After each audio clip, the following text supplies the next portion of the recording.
umpisa na sa gawain. Tinanghali na ako eh. Mag alas 4 na ng madaling araw. Pero minsan, alas 2 pa lang, umpisa na ako magtrabaho. Ipapakita ko po sa inyo ang ating mga gagawin araw-araw. Para po makaraos po tayo sa kahirapan. Dapat ganito ang gagawin natin.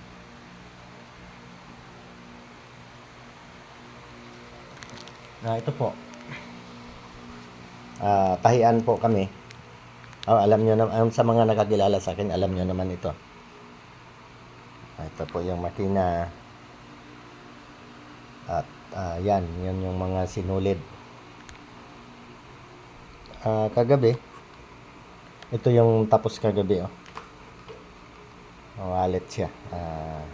Available po ito sa Shopee, Lazada. Passport holder, alagayin po ito ng passport. Kaya 'di ba? Para po hindi na po kailangan buksan ng inyong bag kasi bawal na yata ngayon hawakan ng passport sa ating mga paliparan ha. Kaya ganyan po, kitang-kita na. Ito po ang mabenta sa amin. Shopee, Lazada. Siyempre bago po 'yan, pasensya na kayo, wala tayong cameraman, malikot ang ating camera ha. Bago po yan, doon muna tayo sa ating section para makita natin kung paano umpisahan. Ito po yung aking pinakatabasan. Maliit lang po itong lamisang ito. Kasi maliit din yung aming bahay. Ayan, hindi dito po yung tatabasin naming plastic. Pasensya na, medyo madilim. Yan, nakarulyo yan. May lagayan talaga yan dyan. At ayan. Ito mga tabas na ito. Ito yung mga pattern. Magulo. Ayan. Mga pattern. Tapos ito pa naman yung pattern din. Saka mga strap ng bag. Ayan. Ito, lagayan ng mga tinabas. Ayan, mga iba-ibang design yan. Yung pinakita ko sa inyo kanina, doon sa, yung bagong yari lang yun. Yung mga bag, ito yung mga bag, medyo malalaking items. Babalik tayo sa loob mga kaibigan.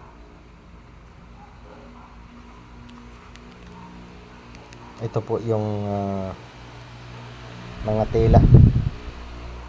Kasi yung mga bag, lalagyan din siya ng tela, yung barang leather. Ayan. Puro kalat. Tapos ito naman yung aking cutting machine. Kung nakikita ninyo yung pag nagtatabas ako. Ayan, may video po ito. Yung sa ganong plastic na ginagawa namin gauge 24. Kaya niyang 12 na patong.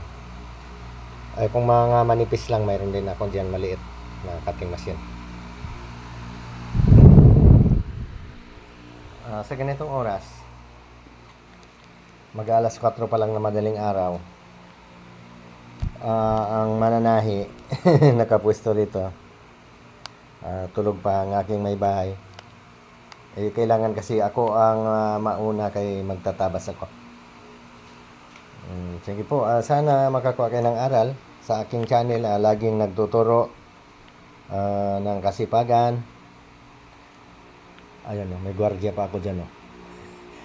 Ayan, ano na po yan, likod bahay at tingnan nyo madilim pa. Ito yung kusina. Dito may pagkain naman. Ano lang po kami dito ang permanente nakatira dito sa bahay na ito. 3 lang kami. Kaming mag-asawa at saka yung aming anak na isa, estudyante. Kasi yung mga iba may mga pamilya na. Hiwa-hiwalay na po ang tirahan. Pero sa awa ng Panginoon ay may mga magandang trabaho naman at kaya nga sinasabi ko sa inyo, ito pong tahian na ito ang dito po sila nakapag-aral. Lahat ng anak ko marunong din manahi yan.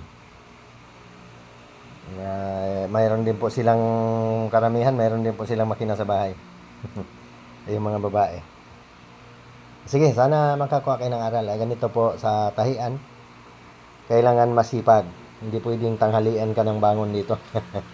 Lalo na sa kagaya ko na taga-Tabas.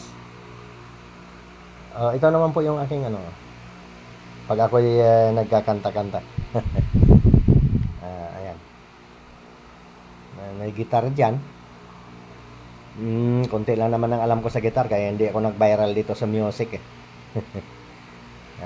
Alam niyo naman, dyan sa sing-along, hindi naman masyado ano yan. Kaya hindi pa ako nag-viral. Ito, meron din ako ditong ano, meron din ako ditong piano, nakatakip lang. Kasi hindi rin ako marunong eh.